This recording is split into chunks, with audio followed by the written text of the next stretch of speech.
ఆంధ్రప్రదేశ్‌లో ఎన్నికలు ప్రశాంతంగా ముగిశాయి. ఈ నెల 13న ఎన్నికలు జరగ్గా వచ్చే నెల 4 తేదీన ఫలితాలు వెలువడనున్నాయి.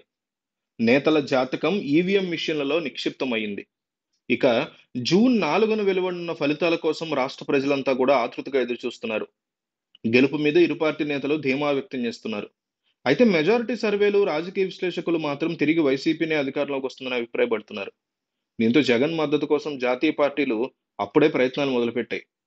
ఎన్నికల ఫలితాల్లో ఎంపీ స్థానాలు ఎక్కువగా గెలుచుకుంటే ఖచ్చితంగా కేంద్రంలో ఎవరు అధికారంలోకి వచ్చినా జగన్ కీలకమవుతారు.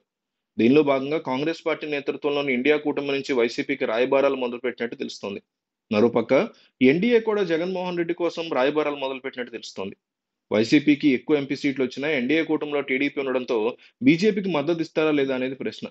అయితే దీంతో ఇండియా కూటమి నేతలు జగన్ మద్దతు పొందేందుకు తీవ్రంగా ప్రయత్నాలు చేస్తున్నారని తెలుస్తోంది.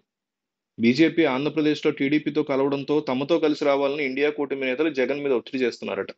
అయితే జగన్ మాత్రం ఎవరు అధికారంలోకి వచ్చినా తమ మద్దతు కావాలంటే ఏపీకి ప్రత్యేక హోదా మీద స్పష్టమైన హామీ ఇవ్వాలని కోరుతున్నారట.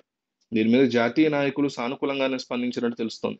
మాకు మద్దతు ఇవ్వండి, మీకు ఏం చేయాలన్నా మేము అధికారంలోకి రాగానే చేసి పెడతామని జగన్‌కి కూటమి కీలక నేత ఒకరు హామీ ఇచ్చినట్టు తెలుస్తోంది. దీని మీద వైసీపీ ఎలా రియాక్ట్ అవుతుంది అనేది చూడాల్సి ఉంటుంది. అయితే మరోపక్క ఖచ్చితంగా ఎన్డీఏకి కూడా ఏపీలో జగన్మోహన్ రెడ్డే గెలిచి తీరతారని, జగన్మోహన్ రెడ్డి గతంలో వచ్చిన దాని లెవెల్‌లో ఈసారి మళ్ళీ ఎంపీ టికెట్లు, ఎంపీ నంబర్‌లు వస్తాయని, దాంతో ఎన్డీఏ కూటమి కూడా జగన్మోహన్ రెడ్డి వెంటే నడవడానికి ఇష్టపడుతుందనేటువంటి మాట వైసీపీ అభిమానుల నుంచి వస్తుంది. సో మీకేమనిపిస్తుందో చెప్పండి. జగన్‌కి ఎన్ని ఎంపీ సీట్లు వస్తాయనుకుంటున్నారు? 25, 20, 15, 5, 10 ఆ నంబర్‌ని కామెంట్ చేయండి.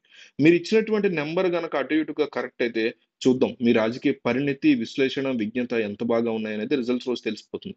కాబట్టి ఒక చిన్న కామెంట్ వేసి తర్వాతే వెళ్ళండి.